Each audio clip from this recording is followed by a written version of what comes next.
Noni, ஆரோக்கியத்தின் அடையாளம். I've taught my kids to as well. We chant, we sing as we drive, as we're doing whatever we're doing. But the next step is to be able to translate this soul language, to understand actually what the message is that's coming through from your soul. And of course the translation also, you need to develop that as well. And there's degrees of accuracy according to how pure one's own channel is, how well one can hear. Many of you know Alan, who is up there on the screen from the World Wellness Symposium. He's a very pure channel. Patricia also, she's a very pure channel. Her sister has like 99% accuracy. She's just very clear. She's the purest channel. When she hears soul language, it's extraordinary what comes through, the message that comes. So it's something that we can work with. Okay, soul language we can use to offer healing blessings. We can use to receive guidance. We can use to receive information about where someone's blockages are, what their condition is, what the issue is. Yeah, we can work with the soul language. But there's a whole training for that. Patricia just did up in Global Arts Village in Delhi a weekend intensive retreat. Everyone brought out their soul communication. Everyone was direct flowing. Everyone was chanting. Even third eyes were opening and all kinds of things were happening just in one weekend.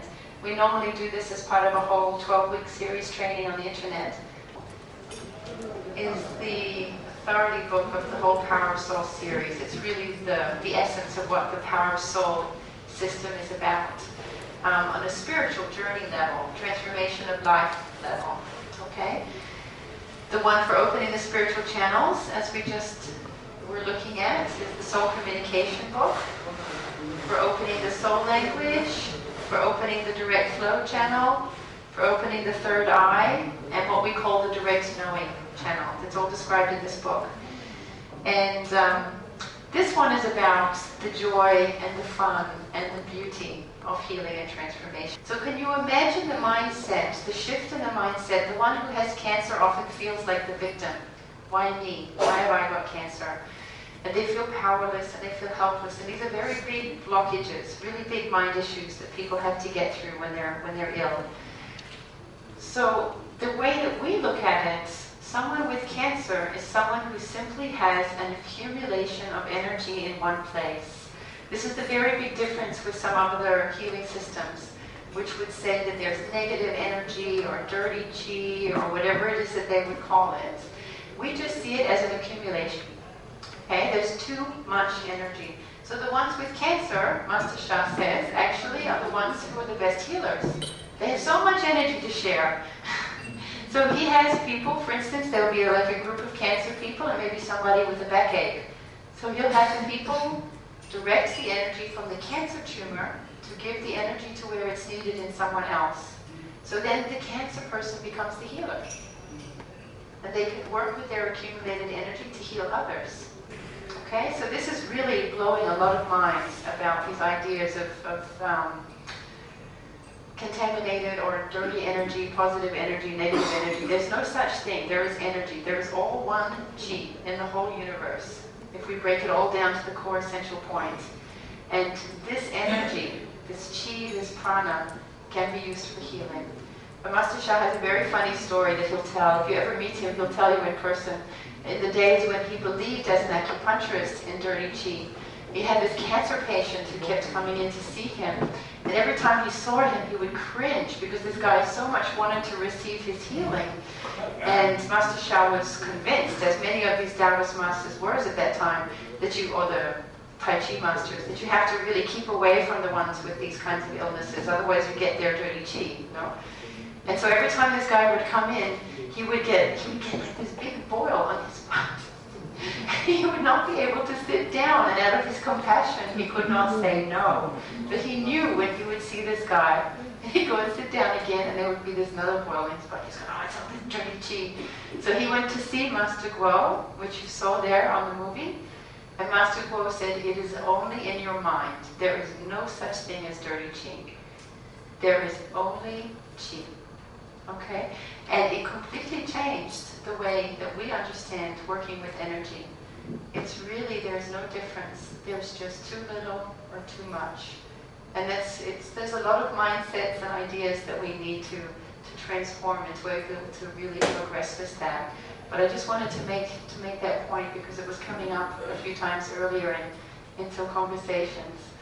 A few people have asked if we could quickly run through the PowerPoint presentation, just for those who'd like to have a review of what we've covered today and some of the key points. Just maybe helps to understand. There's also a lot of this that's covered inside this booklet. If you will read through this later, you'll refresh yourselves, your memories, and you'll make a lot of connections with that. This is this is about Master Sha. The three empowerments, remember? Universal service, healing, and transformation. Yes. I serve humanity and the universe unconditionally. You serve humanity and the universe unconditionally. Together we serve humanity and the universe unconditionally. Remember, every soul wants to serve. We can even ask the soul of our condition to offer service. Just try that on for a moment. Ask the soul of your cancer to chant love, peace, and harmony. What a profound uplifting for that soul to transform and to be able to serve. If you're connecting with the condition, if you're connecting with the pain, if you're connecting with the mindset, if you're connecting with the problem, you ask the soul to also chant and transform to light. You see, you're engaging it also to serve at a higher frequency. Do you understand that? Very powerful. The soul of your relationship. You have relationship issues. You can call the soul of that person. You can call the soul of the relationship. And just ask the relationship to chant with you, to join with you, to chant love, peace, and harmony, and to transform its frequency to light, to uplift the frequency. It will unravel a lot of issues without even needing to really address them. So all souls want to serve, remember that. Even the soul of the problem can be asked to serve.